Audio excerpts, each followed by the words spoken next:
Bonjour, une vidéo pour vous montrer comment il est possible de créer des exercices en ligne à l'aide de Camilo et de l'outil Exercice. Donc pour l'instant je suis connecté à mon compte Camilo. Je vois mon icône ici, ma photo. Je suis connecté à un cours qui s'appelle Démonstration capacité Camilo que je retrouve dans le fil d'Ariane en haut de l'écran.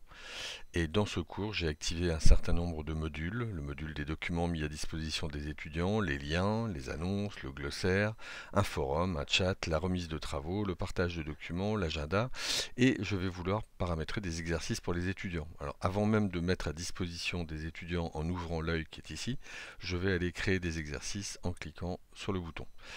J'ai différents boutons qui apparaissent sur la barre principale qui se trouve là, parmi lesquels je trouve ce qui permet de créer un nouveau test, de nouvelles questions pour le test, la possibilité de créer des catégories de questions, d'alimenter une banque de questions, à savoir que je peux aussi reprendre des questions ayant été utilisées dans un autre cours que celui-là, et je peux enfin importer des questions qui viennent de modules extérieurs comme Excel ou Hot Potatoes.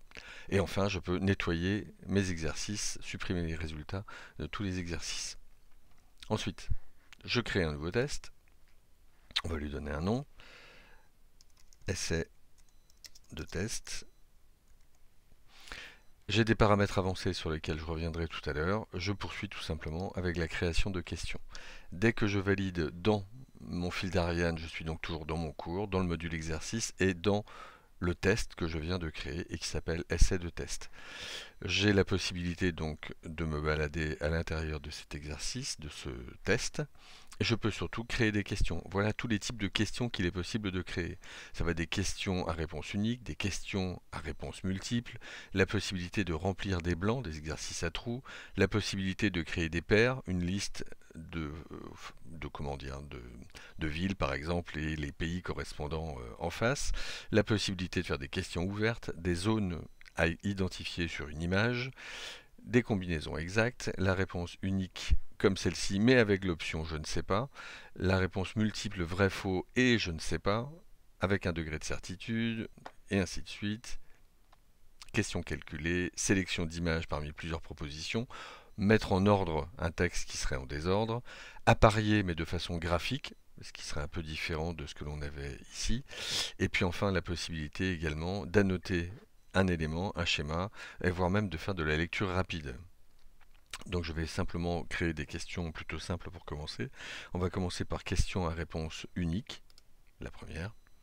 Et je vais poser la question: qui est arrivé en tête au premier tour des élections municipales à Paris en 2020? Donc pour l'instant, si je regarde ma question, j'ai 4 propositions. Je n'ai besoin que de 3. Je ne veux en garder que 3. Donc je vais faire moins de réponses possibles. Je vais rentrer mes 3 réponses. On va dire Rachida Dati. Je vais ajouter Agnès Buzyn. Et enfin, je vais ajouter, last but not least, Anne Hidalgo. Voilà. Donc déjà dans ces 3 réponses, il faut que j'identifie laquelle est la bonne. Donc j'ai la colonne vraie qui me permet de dire que c'est Anne Hidalgo. Je peux éventuellement mettre un commentaire qui sera soumis à l'étudiant après qu'il ait donné sa réponse en guise de correction. Je peux rajouter ma question au test. Alors, sachez quand même que j'ai accès à des paramètres avancés concernant la question ici. Donc ça peut être un commentaire que je rajoute, indiquer le niveau de difficulté, voire classer tout cela dans une catégorie. Je peux également transformer ma question à réponse unique en question à réponse multiple. Je me contente de rajouter la question au test. C'est fait, donc j'ai une première question qui est disponible. Je vais maintenant rajouter une deuxième question. La deuxième question, ça sera une correspondance par glissé. Donc on va faire une correspondance entre 2 listes. Je vais choisir donc cette option-là. On va en prendre 3-4 des questions pour que vous compreniez un peu comment ça fonctionne. Donc là, ça va être question associer le pays à sa capitale. Donc je vais indiquer, on va prendre ça avec 3 pays, la France, l'Italie puis il me manque donc un élément, donc je rajoute un élément, France, Italie, et on va dire Belgique.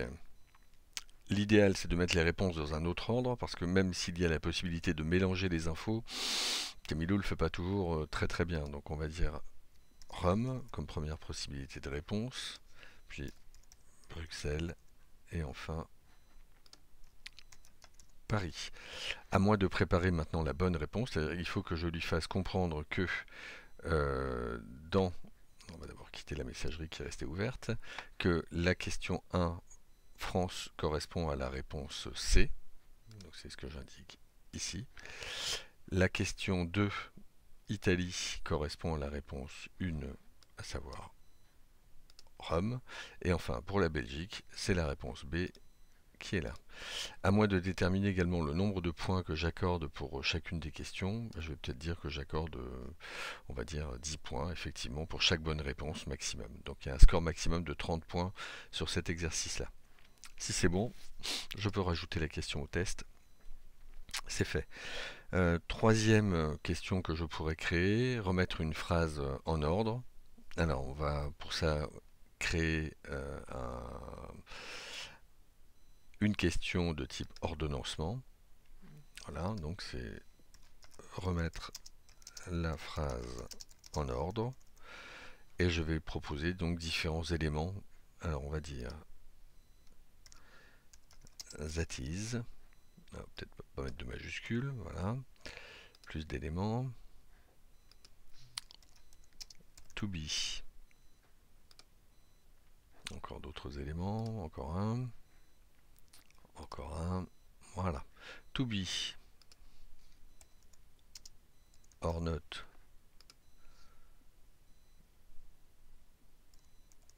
The question.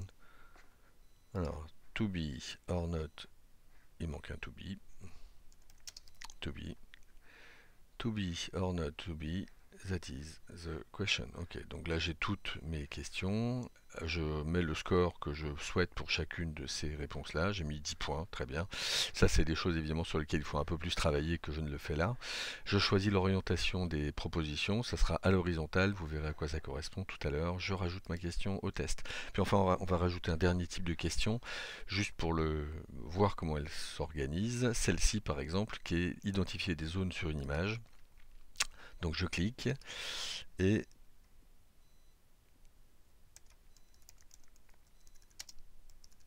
identifier les zones de l'image.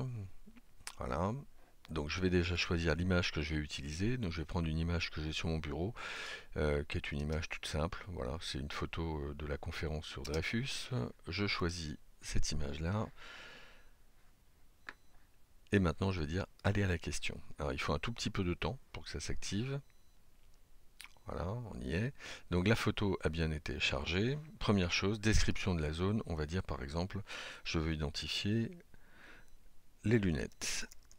Et bien pour identifier les lunettes, je vais pouvoir dessiner une zone rectangulaire à l'endroit où se trouvent les lunettes. La zone, on détermine sa forme ici. Une fois que c'est fait, je peux rajouter une zone à mon image.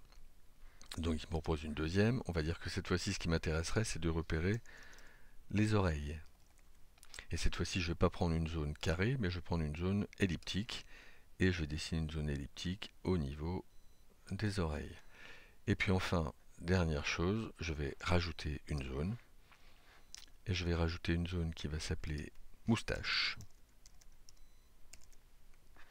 Et pour que ce soit facile à repérer, je vais non pas choisir cette fois-ci un carré, rectangle ou une ellipse, mais un polygone. Et je n'ai juste à cliquer sur différents endroits de l'image de façon à dessiner le polygone en question. On vous indique ici, utilisez le bouton droit de la souris pour fermer le polygone, donc il faut être sur l'image, clic droit, et je choisis l'option fermer le polygone. Voilà, donc là maintenant, mes trois éléments ont été créés. J'ai bien un score qui a été indiqué pour chacune des options. Donc là, j'ai demandé 10 points pour chacune des bonnes réponses.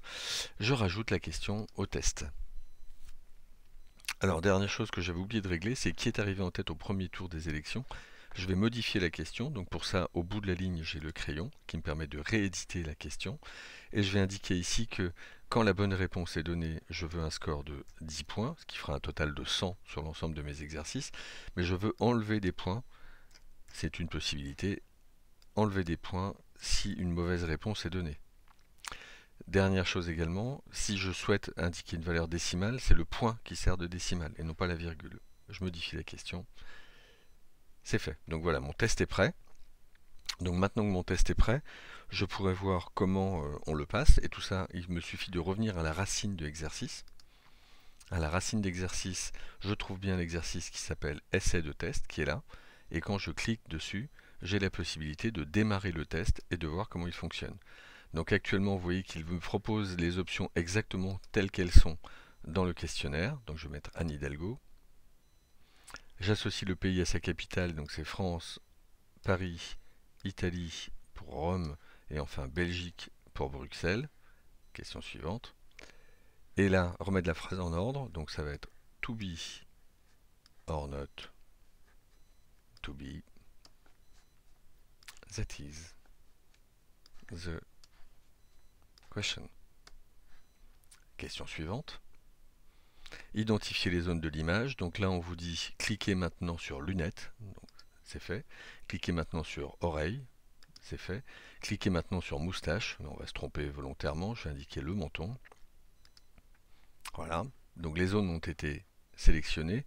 Je peux réassigner mes réponses ou cliquer sur le bouton ci-dessus. Donc je vais dire fin du test. J'ai terminé l'exercice. Donc j'ai mon résultat. J'ai obtenu 70 sur un total de 130. Alors j'ai du mal calculer le total maximum que je pouvais atteindre. Voilà. Donc ici il m'a attribué 10 points en fait par bonne réponse là. Donc là j'ai dû faire une petite erreur. Je sais plus ce que j'ai mis du coup comme phrase. Bon, peu importe. Identifier les zones de l'image. Alors il faut peut-être que j'aille vérifier mon exercice concernant donc le petit crayon pour modifier l'exercice. Je vais modifier la question, remettre la phrase en ordre. Et en fait, c'est tout simplement que je n'avais pas indiqué ici le bon ordre à indiquer. Donc to be, c'est bien la première réponse. Or not, c'est la deuxième partie. To be, ce sera la troisième. That is, ce sera la quatrième. 5, ça sera the. Et 6, ce devrait être question. Ce qui fait bien to be, or not, to be, that is, the question. Je modifie la question, c'est réglé. Pour éviter que les étudiants aient les mêmes questions dans le même ordre, avec les propositions de réponse dans le même ordre, il faut que je revienne au niveau de l'exercice. Et cette fois-ci, je vais modifier les réglages de l'exercice. Donc c'est au niveau racine, je demande à entrer dans les réglages, les paramètres du cours, les paramètres avancés de l'exercice. Et dans les paramètres avancés de l'exercice, il y a beaucoup d'options que je vous propose de survoler, hein, voir si c'est un examen, on ne divulguera pas le score par exemple. Le nombre de questions sur une page, est-ce que c'est une question par page ou est-ce qu'on peut les multiplier? On peut avoir toutes les questions sur une seule et même page par exemple. Dans quel ordre sont les questions? Est-ce que je désordonne les réponses? Est-ce que je montre les catégories de questions par exemple? Est-ce que j'ai un nombre infini de tests ou est-ce que je peux faire le questionnaire simplement une fois? Est-ce que j'active une date de début, une date de fin? Voilà, une date limite. Est-ce que j'active un contrôle du temps? Alors je peux dire que la durée totale du test en minutes, ça sera 1 minute. Voilà. Bref, il y a beaucoup d'options possibles. Je modifie l'exercice et je reviens à ma base. Donc maintenant que je suis revenu à ma base, je vais pouvoir le retenter, le réessayer en cliquant sur exercice. Je rentre dans essai de test et je peux à nouveau démarrer le test.